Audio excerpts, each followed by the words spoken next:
avec mademoiselle Adji Sarr, après que plusieurs de vos partisans et d'autres membres de la société civile vous ont demandé de déférer disons, à cette convocation. La question qu'on se pose maintenant, irez-vous au procès si procès il y a? Non, je n'ai pas dit que des partisans et des membres de la société civile m'avaient demandé de me rendre à ce procès. J'ai dit que beaucoup de partisans, beaucoup de citoyens sénégalais disaient que je ne devais pas me rendre à cette convocation. J'ai voulu donner des gages de respect des institutions et je m'y suis rendu. Pour la suite, je crois qu'il est prématuré de vous dire ce que nous ferons.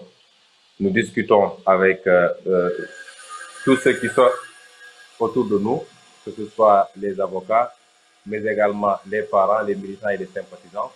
Mais ce que je puis vous dire, c'est que nous considérons avoir suffisamment donné comme gage à l'institution judiciaire, mais que nous n'avons reçu en retour qu'une politisation d'un dossier avec un objectif très précis. Vous savez que dans 13 mois, il y a une élection présidentielle au Sénégal. Vous l'avez rappelé vous-même à l'entame, je suis candidat à cette élection présidentielle. Et vous savez également que nous faisons partie des acteurs les mieux placés aujourd'hui pour remporter cette élection présidentielle. Nous avons un président de la République qui est là depuis 10 ans, qui doit faire son deuxième et dernier mandat, qui n'a plus le droit à candidater, mais qui nous a habitués à une méthode qui est d'utiliser la justice, d'instrumentaliser la justice pour éliminer des adversaires politiques.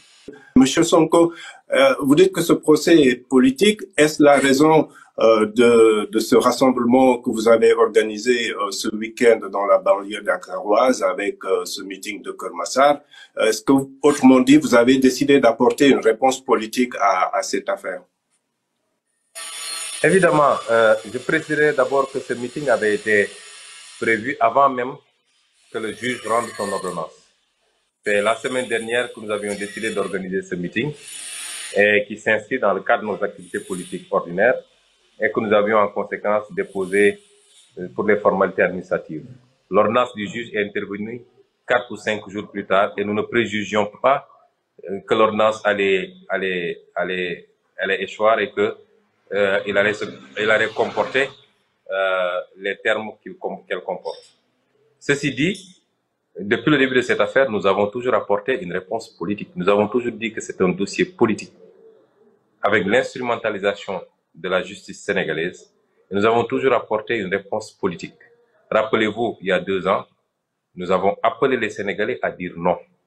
Et nous avons assumé d'appeler les Sénégalais à dire non et à faire face à cette énième tentative de Macky Sall d'éliminer des adversaires politiques en instrumentalisant la justice. Mais pire encore, cette fois-ci, en complotant et en entraînant toute la hiérarchie dans ce complot-là.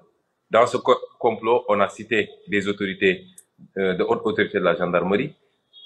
J'ai parlé du procureur tantôt. Le juge d'instruction vient de s'ajouter à cela. Il y a des avocats qui ont été cités, impliqués, avec des preuves. Et c'est pour cela que j'avais très tôt appelé les Sénégalais à faire barrage et à dire non. Aujourd'hui, je maintiens ce que je vous dis. Nous allons continuer à apporter une réponse politique à ce dossier.